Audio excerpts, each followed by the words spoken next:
Hey everybody, good afternoon. I hope that you are having a happy Shabbat, Shalom Shabbat, Shabbat Shalom.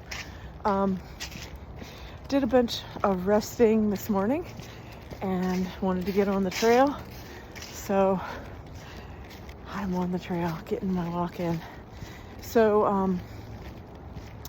I was thinking today about, I have this affinity for looking at different shows on tiny houses and van life and RV life and living simply, minimalism.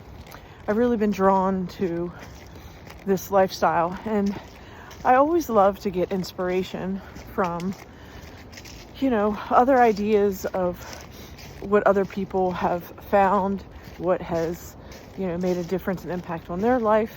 And then sometimes I like to try that thing out or try that idea out and implement it within my own van, and then figure out whether or not it works for me, or whether,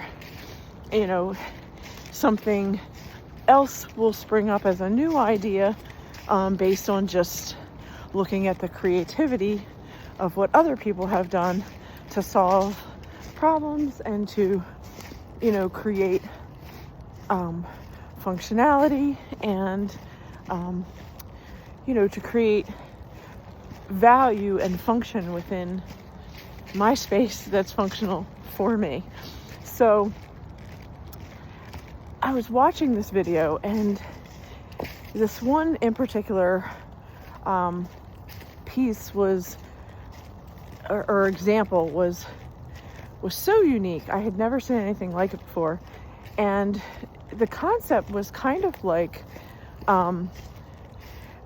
taking off the RV idea of like folding up one port. How like an RV will have like an expansion where the slides will come out and you will have more floor space after you pull the slides out.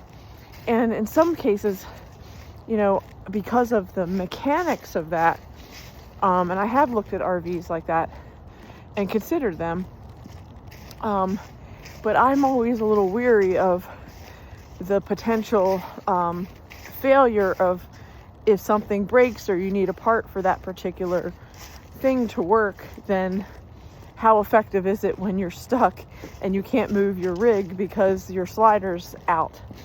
But this particular modification or creative expression of a slide was so unique. And it was a couple that had a background in theatrical stage design and set design. So they already were familiar with working with woodwork and coming up with kind of like facades and lightweight, representations for a theater. And so they ended up buying this tiny house that they built, they refurbished on a flatbed, but they changed the roof line so that it would go up a lot taller. And they used a pulley system in order to do it that was manual, which did not require, electric. It didn't require mechanisms that would break.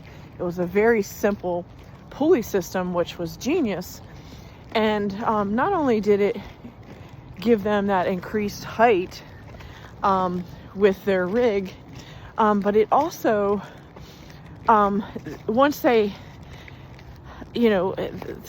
started to think through their idea about the roof and how that would, basically pop up when they were stationary.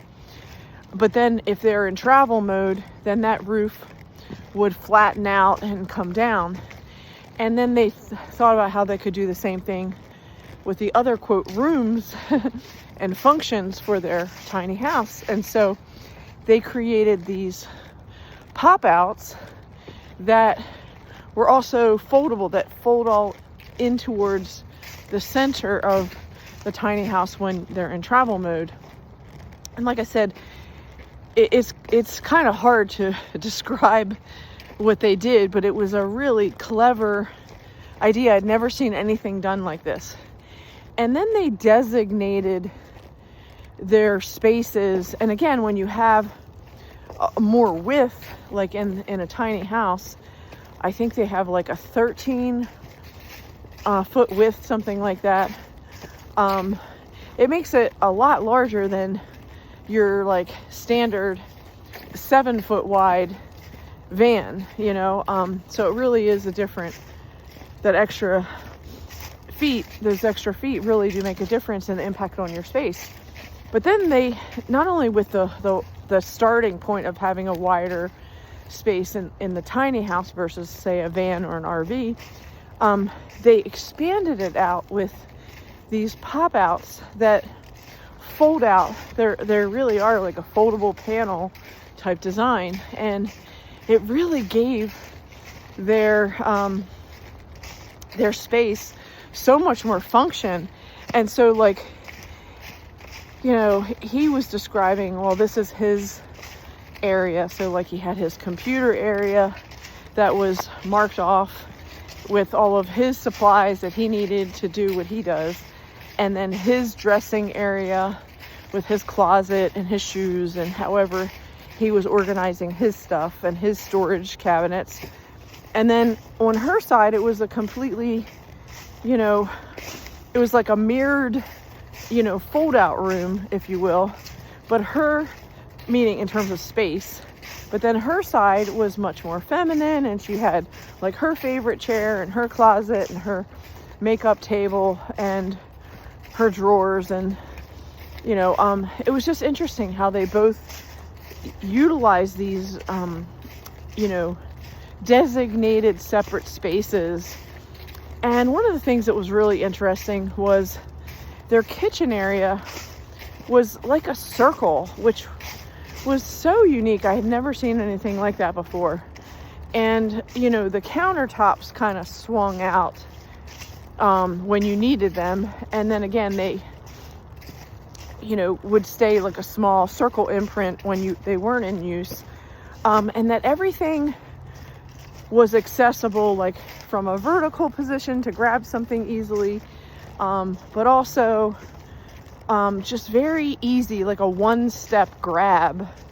And I think that's something that I'm, you know, coming to terms with within my own van, is that it's gone through many different versions. And to me, if it's not practical, it doesn't really stay with me, because over time, it's like if I'm not using it, I don't want it in my van.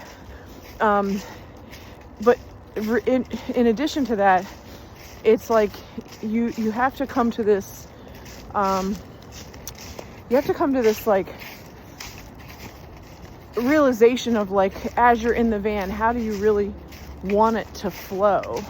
Like, do you feel like when you're cooking in this space, do you wish you had another countertop? Do you know, like, while you're in it and you're experiencing living in it, camping in it, you get additional ideas about how you might want to modify it. And again, their particular setup for their kitchen was so unique. It actually had like a step down, like it was kind of like, I remember growing up, my parents had designed our house in Westminster, Maryland, and it was like a custom house design. And I remember we had this, what you called a sunken living room. So you like stepped down into this room, and it was just a different design. I had never seen that done before.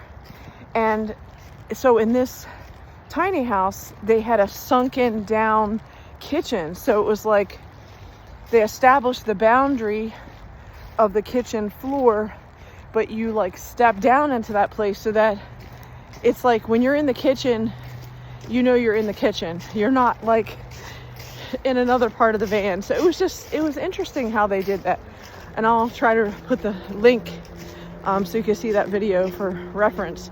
But it got me thinking about, you know, how I separate my functions, how I'm utilizing my space and how I might want to do that differently, based on, you know, witnessing this video. So I hope that gives you some inspiration. Hi, big guy. Hi. Hi. He knows I like dogs. Oh yeah. There's other people who just like kind of like dip past them. Hi. Yeah, I'm not afraid of you. Aww. What's his name? Sydney. Sydney. Oh, sweetie. Oh wow. Okay, it's a new friend. No, I don't have any pets right now, but it's interesting how he just knows. Right? Or she knows. Sorry. Yeah, She knows. she's very shy. So Yeah.